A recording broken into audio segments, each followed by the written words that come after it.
নারায়ণগঞ্জে গার্মেন্টস শ্রমিক হত্যায় শেখ হাসিনা সহ ৩৬ জনের নামে মামলা। জামায়াত ক্ষমতায় গেলে বিনা জামানতে ১০ লাখ টাকা করে ঋণ দেবে। নতুন নেতৃত্ব ছাড়া দেশ নতুনভাবে বিনির্মাণ সম্ভব না বলছেন নূর। এবং সর্বশেষ জানাবো, মামলার জাল থেকে বের হচ্ছেন খালেদা জিয়া। এতক্ষণ শুনছিলেন সংবাদ শিরোনাম, এবারে বিস্তারিত। নারায়ণগঞ্জে গার্মেন্টস শ্রমিক হত্যায় শেখ হাসিনা সহ ৩৬ জনের নামে মামলা।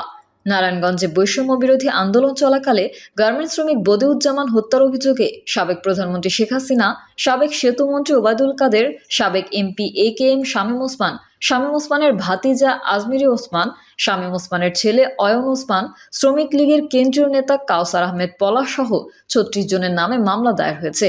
মামলায় নিহতের স্ত্রী উল্লেখ করেন, গত ৫ই আগস্ট বৈষম্য বিরোধী আন্দোলন চলাকালে আসামিরা নারায়ণগঞ্জ শহরের চাষারায় ছাত্র জনতার উপর ককটেল বিস্ফোরণ করে ভীতির সৃষ্টি করে এবং তাদের হাতে থাকা দেশীয় অস্ত্র দ্বারা গুলি ও মারধর করেন। এ সময় আসামিদের হাতে থাকা দেশীয় অস্ত্র ও লাঠি দিয়ে আঘাত করলে বদিউজ্জামান মাটিতে লুটিয়ে পড়েন। পরে তাকে নারায়ণগঞ্জ জেনারেল হাসপাতালে নেওয়া হলে দায়িত্বরত চিকিৎসক বদিউজ্জামানকে মৃত ঘোষণা করেন। জামায়াত ক্ষমতায় গেলে বিনা জামানতে ১০ লাখ টাকা করে ঋণ দেবে। বাংলাদেশ জামায়াতে ইসলামীর নায়েবে আমির, সাবেক সংসদ সদস্য ডক্টর সৈয়দ আবদুল্লাহ মোহাম্মদ তাহের বলেছেন, জামায়াত রাষ্ট্র ক্ষমতায় গেলে দেশে বেকারত্ব দূরীকরণের লক্ষ্যে ও যুব সমাজকে ব্যবসায় উদ্বুদ্ধ করতে ১০ লাখ টাকা পর্যন্ত বিনা জামানতে ঋণ দেওয়ার ব্যবস্থা করবে। তিনি বলেন, দেশের অর্থনীতিকে মজবুত করতে জামায়াতে ইসলামী এদেশে সুদমুক্ত ইসলামী ব্যাংকিং ব্যবস্থা প্রতিষ্ঠা করে। দেশ সেরা ইসলামী ব্যাংক অল্প দিনেই এশিয়ার সেরা ব্যাংক হিসেবে মর্যাদা লাভ করেছে, কিন্তু আওয়ামী লীগ সেই ইসলামী ব্যাংককে ধ্বংস করে দিয়েছে। এক এক করে দেশের সব ব্যাংকের টাকা আওয়ামী লীগ লুট করে বিদেশে পাচার করেছে। ভেঙে পড়া অর্থনীতিকে সচল করতে জামায়াতে ইসলামী প্রস্তুত রয়েছে বলেও তিনি মন্তব্য করেন। ডক্টর তাহের আরও বলেন, বাংলাদেশের মানুষের জন্য ছাত্র জনতার বিপ্লবের মধ্যে দিয়ে একটি চমৎকার সুযোগ সৃষ্টি হয়েছে। এই সুযোগ কাজে লাগাতে হবে। পরিবর্তিত পরিবেশকে কাজে লাগিয়ে আগামীর বাংলাদেশ গড়তে ব্যবসায়ীদের প্রতি তিনি আহ্বান জানান। এ সময় তিনি ব্যবসায়ীদের দেশপ্রেমে বুকে লালন করে ব্যবসা করার অনুরোধ করেন। নতুন নেতৃত্ব ছাড়া দেশ নতুনভাবে বিনির্মাণ সম্ভব না বলছেন নূর। রাষ্ট্র সংস্কারে আইনজীবীদের ভূমিকা শীর্ষক আলোচনা সভার আয়োজন করে বাংলাদেশ আইনজীবী অধিকার পরিষদ। বাংলাদেশ আইনজীবী অধিকার পরিষদ গণ অধিকার পরিষদের ভার্চুপ্রতিম সংগঠন হিসেবে আইনজীবীদের অধিকার প্রতিষ্ঠায় কাজ করে যাচ্ছে। এই আলোচনা সভা থেকে আইনজীবী অধিকার পরিষদের নতুন কমিটি ঘোষণা করা হয়। নুরুল হক নূর বলেন, উচ্চ আদালতে বিচারপতি নিয়োগের বিষয়ে নিয়ম থাকা উচিত। আদালতকে আইন মন্ত্রণালয়ের অধীনস্থ করা উচিত না। বিচার বিভাগের পূর্ণাঙ্গ স্বাধীনতার যে কথা আমরা বলি তা নিশ্চিত করতে হবে। বিপ্লবের পর বিভিন্ন দেশে সংবিধান পরিবর্তন হয়। বাংলাদেশের যে সংবিধান তা মানুষের মৌলিক অধিকার সুরক্ষা দিতে পারে নাই, তাই নতুন করে সংবিধান পরিবর্তন করলে আমাদের আপত্তি নাই। স্বাধীনতার ৫৩ বছরে আমরা বাংলাদেশকে নতুন করে গড়ার সুযোগ পেয়েছি। এখন সময় এসেছে দেশকে সংস্কার করার। বিভিন্ন সময় দেশের মানুষ জীবন দিয়েছে, কিন্তু দেশের গুণগত পরিবর্তন হয় নাই। এই জাতি তো বারবার জীবন দিবে না, তাই এখন সময়কে কাজে লাগাতে হবে। জেলায় জেলায় নিরপেক্ষ লোককে পাবলিক প্রসিকিউটর হিসেবে নিয়োগ দিতে হবে। নূর আরও বলেন, ২০১৮ সালে আমরা কোটা আন্দোলন করেছি। চাইলে আমরা চাকরিতে ঢুকে যেতে পারতাম।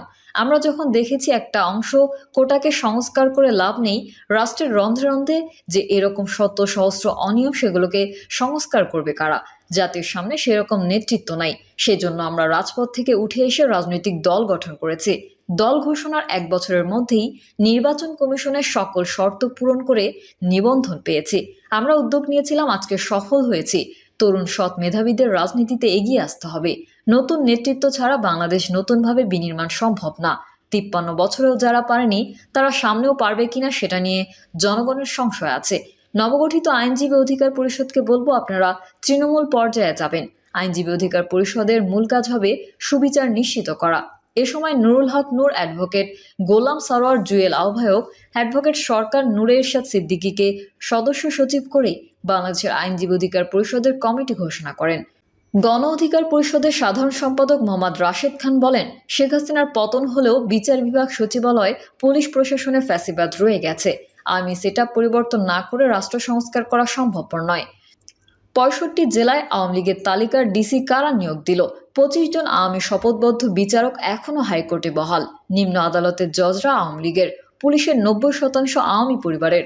সুতরাং অন্তর্বর্তীকালীন সরকারকে বলবো, সবকিছু ঢেলে সাজান। আওয়ামী লীগ ইতোমধ্যে ষড়যন্ত্র শুরু করেছে। পাহাড়ে অশান্তি কারা করছে খতিয়ে দেখুন। আমরা পাহাড় ও সমতলের মধ্যে কোনো বৈষম্য পার্থক্য চাই না। আশা করি সরকার অচিরেই সব নিয়ন্ত্রণ করতে পারবে। আমরা সরকারকে সহযোগিতা করছি, কিন্তু কেউ কেউ দেশকে অস্থিতিশীল করতে চক্রান্ত করছে। বাংলাদেশকে নিয়ে কোনো ষড়যন্ত্র সফল হতে দেওয়া হবে না। মামলার জাল থেকে বের হচ্ছেন খালেদা জিয়া। আওয়ামী লীগ সরকারের পতনের পর দিন ৬ আগস্ট দুটি দুর্নীতি মামলার সাজা মওকুফে মুক্তি পেয়েছেন বিএনপি চেয়ারপারসন খালেদা জিয়া। হাতে পেয়েছেন তার পাসপোর্ট। দীর্ঘদিন পর হাসপাতাল থেকে গুলশানের বাসায় ফিরেছেন সাবেক এই প্রধানমন্ত্রী। এরপর গত ৩রা সেপ্টেম্বর মানহানির ৫ মামলা খারিজ করে খালেদা জিয়াকে খালাস দিয়েছেন ঢাকার সিএমএম আদালত। বিভিন্ন বিচারিক আদালতে বিচারাধীন থাকা এমন আরও ৩০ মামলার জাল থেকে তাকে বের করার প্রক্রিয়া ইতিমধ্যে শুরু হয়েছে। খুব শিগগিরই এসব মামলা থেকে তিনি অব্যাহতি পাবেন বলে আশা প্রকাশ করেছেন বিএনপি দলীয় আইনজীবীরা। আইনজীবী ও আদালত সূত্রে জানা গেছে, ২০০৭ থেকে ২০১৬ সাল পর্যন্ত বিএনপি চেয়ারপারসনের বিরুদ্ধে দুর্নীতি, যানবাহনে আগুন দিয়ে মানুষ হত্যা, সহিংসতা, মানহানি ও নাশকতার অভিযোগে ৩৭টি মামলা করা হয়েছিল। এর মধ্যে সাবেক তত্ত্বাবধায়ক সরকারের সময় তার বিরুদ্ধে ৫টি মামলা করা হয়। মামলাগুলোর মধ্যে ২০১৮ সালে দুটি দুর্নীতির মামলায় ১৭ বছরের সাজা হয় খালেদা জিয়ার। অভিযোগ প্রমাণিত না হয় একটি মামলা খারিজ করেন আদালত। এর মধ্যে ৭টি মামলা থেকে অব্যাহতি পেয়েছেন। বাকি রয়েছে আরও ৩০ মামলা। এর মধ্যে বিচারিক আদালতে ১৯টি মামলা বিচারাধীন এবং হাইকোর্টের আদেশে স্থগিত রয়েছে ১১টি মামলার কার্যক্রম। এসব মামলা নিষ্পন্ন থাকলেও জামিনে রয়েছেন তিনি। মামলার মধ্যে গ্যাটকো, নাইকো ও বড়পুকুরিয়া কয়লাখানি দুর্নীতি মামলাসহ ৬টি মামলা ঢাকার আদালতে বিচারাধীন। বিএনপি চেয়ারপারসনের উপদেষ্টা ও ঢাকা আইনজীবী সমিতির সাবেক সভাপতি মাসুদ আহমেদ তালুকদার সমকালকে বলেন, আইনগত পদ্ধতি অনুসরণ করে সামনের দিকে এগোনো হচ্ছে। শিগগিরই খালেদা জিয়া এসব মামলা থেকে অব্যাহতি পাবেন। রাজনৈতিক উদ্দেশ্যে এসব মামলা দায়ের করা হয়েছিল। একটি ধার্য তারিখে অব্যাহতির জন্য প্রয়োজনীয় পদক্ষেপ নেওয়া হবে।